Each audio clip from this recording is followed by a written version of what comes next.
Саламатсыздар ма балалар? География сабағына қош келдіңіздер. Балалар, бүгінгі көңіл күйлеріңіз қалай? Жақсы. Олай болса, бүгінгі көңіл күйлеріңіз жақсы болса, сіздерге ары қарай сабақтарыңызға сәттілік тілеймін. Енді сабағымызды ары қарай жалғастыру үшін сіздер орыс тілінде, ағылшын тілінде жалғастырыңыздар.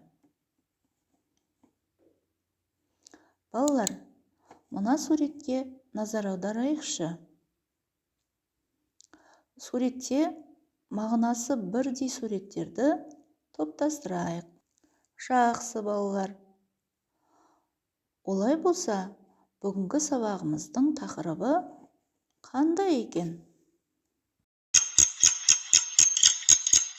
Сабағымыздың тақырыбы дүниежүзі халықтарының діни құрамы.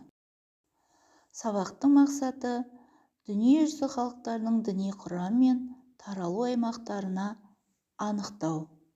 Балалар, мына бейне материалға назар аударайық. Дін адамзат қоғамындағы аса күрделі де маңызды әлеуметтік мәдени сана. Діннің басты мақсаты адамның рухани жетілуі және оның жаратушы Құдайға сенімі. Жер шарында адамзаттың 20-30%-ның діни ұстанымдары жоқ. Дүниежүзі діндерінің таралу шекаралары 18 ғасырда ғана қалыптасты. Діндер таралуы бойынша 3 типке бөлінеді: этностық, дәстүрлі және әлемдік. Діндердің тез және кең таралғандығының басты факторы осы діндердің кез келгеніне кіруге тайпалық, рулық, этноұлттық және кастакландық шектеулердің болмауы.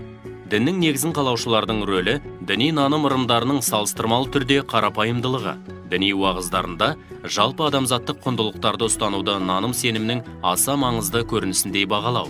Бұл діндердің ресми құжаттарында, мойындалған дін басыларының уағыздарында дінаралық сыйласымдылыққа, ұстамдылыққа, өркениеттің ғаламдық мәселелерін бірлесіп шешуге шақыратын үндеулердің болуы шарт, және дінге сенушілердің осы діннің саясатын қолдауға шақыратын мерзімдік іс-шаралары өткізіліп отырылуы. Христиан діні сенетін адам жағынан әлем бойынша бірінші орында. Христиан дінінде Иисус Христос Мессияға теңеліп, Құдайға баланды. Христиан діні әдебиеті негізгі 4 жанрдан тұрады. Інжілдер, апостолдардың арнаулы хаттары, Христос шәкірттерінің істері туралы жазбалар, ақыр заман туралы өсиет. Ислам әлемдік монотеистік ибрахимдік дін. Христиандықтан кейін дүниедегі ең көп таралған дін болып табылады. Шариғат терминологиясында ислам толық мойын сұну, Аллахтың алдындағы парыздарды орындау, одан басқа құдайларға табынбау болып есептеледі. Ислам дінін ұстанушы жан мұсылман деп аталады. Мұсылмандардың негізгі діни кітабы Құран кәрім, классикалық әдеби араб тілінде Аллах тарапынан түсірілген.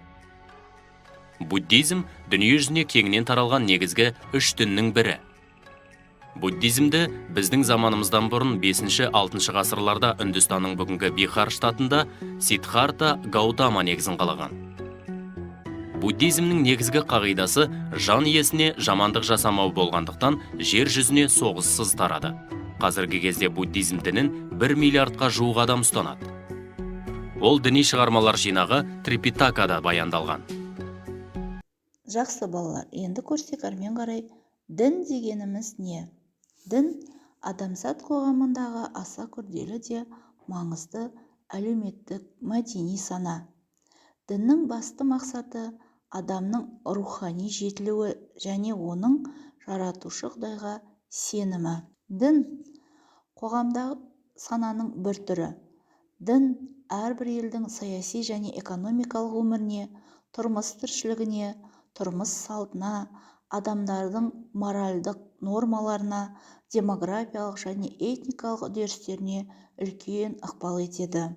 Діндер 3 топқа бөлінеді: дәстүрлі діндер, этностық діндер және дүниежүзілік, яғни әлемдік болып бөлінеді екен. Дәстүрлі діндерге аннамизм, тотемизм, фетишизм, шаманизм және де тағы басқалары жатады екен. Этностық дінге иудаизм, индуизм, конфуциялық, даосизм, синтоизм. Әлемдік дінге буддизм, христиан, ислам діндері жатады екен. Діни сенімнің белгілері: діни әлем негіздерінің ақиқатына деген сезім. Діни ілімнің маңызды негізгілерінің бірі. Адамға деген діни талаптардағы адамгершілік нормалардың мойындау және ұстану. Күнделікті өмірде талап етілетін нормалар мен талаптарды ұстану. Осы қасиеттердің барлығы дүниежүзілік діндердің таралуына себеп болады. Яғни дүниежүзілік діндер будда, христиан, ислам діндері. Буддизм әлемдік діндер арасындағы ең көне дін буддизм. Ол біздің заманымызға дейін 6 ғасырда Үндістанның солтүстігінде пайда болды. Оның негізін салушы үнді ханзадасы Гаутама. Бұдан кейін оған Будда, яғни рухани, таза деген ат берген.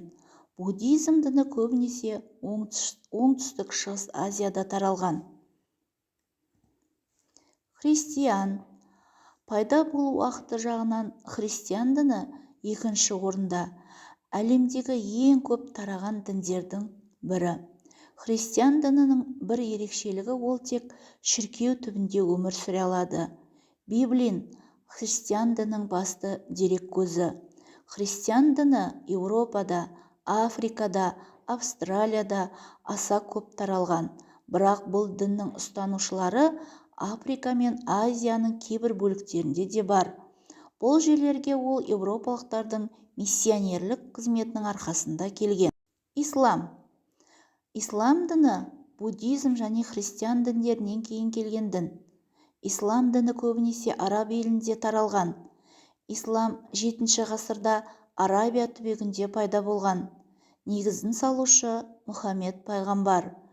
Ұстанушының бойсынушы деген мағына білдіретін атауына байланысты бұл дінді кейде мұсылмандық деп атайды. Буддизм және христиан діндерінен кейін келген ислам аталып кеткен діндер негіздері бойынша ұқсастығы бар. Мұсылмандардың көпшілігі Азияның оңтүстігі мен солтүстік Африкада тұрып жатыр. Ең ірі ислам мемлекеті Индонезия. Азия мен Африканың 30 мемлекетінде ислам мемлекеттік дін ретінде қабылданған.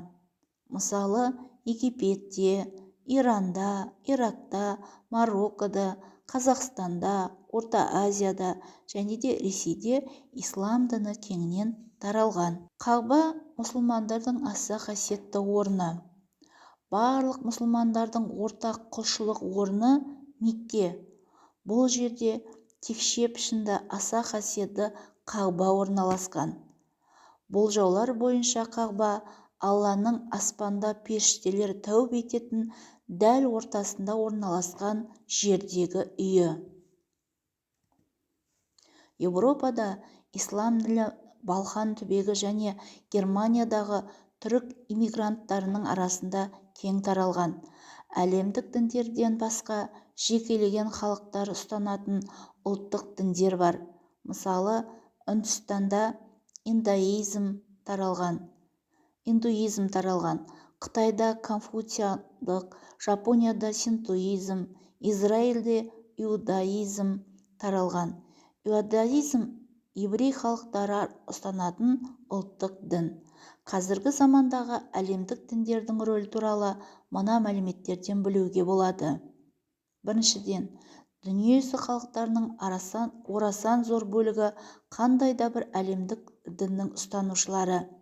Екіншіден, көптеген елдерде діни бірлестіктер мемлекеттен бөлінген, бірақ діннің қазіргі қоғамның саяси өміріне ықпал етуі айтарлықтай рөл атқарады. Үшіншіден, дін мәдениеттің бір түрі ретінде адамгершілік құндылықтардың және нормалардың басты бір көзі болып табылады. Ол адамдардың күнделікті өмірін реттеп, жалпы адами моральдың қағидаларын сақтап отырады. Балалар, енді әрмен қарай тапсырма орындаймыз. Бірінші тапсырмамыз дүниежүзі діндері кестесін толтырамыз. Яғни бірінші дін атауларын жазамыз, шығу тарихы, тармақтар мен бағыттары, таралған аумағы, сосын осы діндерге байланысты сипаттама, ерекшеліктері, белгілерін жазып шығамыз. Жарайсың, балалар. Балалар, келесі екінші тапсырмамыз, яғни мына жерде бірнеше сұрақтар берілген, сол сұрақтардың дұрыс-бұрыстығын анықтаймыз. Әлемдік діндер 5, дұрыс па, бұрыс па? Жарайсыңдар. Ислам дінінің 3 тармағы бар. Фетишизм әлемдік дін. Буддизм тармақтары ата. Ұлттық дінге христиан діні жатады. Жарайсыңдар. Ең көне дін Будда. Христианның негізін салушы Гаутама. Христианның басты дерек көзі Библия. Исламның қасиетті кітабы Құран. Жарайсыңдар, балалар. Балалар, бүгінгі сабаққа қатысқандарыңызға рахмет. Күндеріңізге сәттілік тілеймін.